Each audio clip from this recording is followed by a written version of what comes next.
So the paper I looked at was about the impact of drugs of abuse on the ventral tegmental area, or the VTA, and specifically the GABA cells in that area.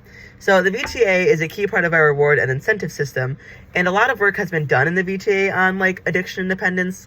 However, it's been mostly on like the dopaminergic system of it, because like obviously dopamine is the big thing that leads to like addiction and dependence. However, these researchers wanted to look at GABA because it's an important inhibitory neurotransmitter in the area, meaning it also has an impact on like dopamine levels. So they wanted to see how drugs of abuse, and in this case they use cocaine, can impact that, and hopefully that will create a better understanding of how like addiction and dependence forms in the whole system. So what they did is they had 28 mice, both male and female, and they split them into 3 groups. So the first group was the chronic cocaine group. So they got 7 injections of cocaine over 7 days.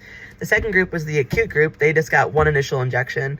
And then the control group was they got 7 injections of saline. And all of these mice were bred to have a fluorescent protein in their VTA GABA cells, meaning that the researchers could like pinpoint certain cells and like send a tiny electric shock to them.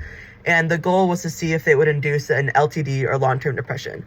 So long-term depressions aren't fully understood, but what we do know is that they're important mechanisms in like removing old memories and thus making way for new ones, as well as sensory perception and acute like acting on motor memory.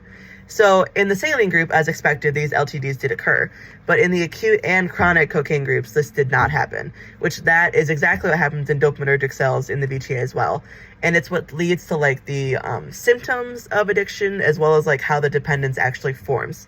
So they just wanted to show that like it's important to study all the systems in the VTA, not just the dopaminergic ones specifically.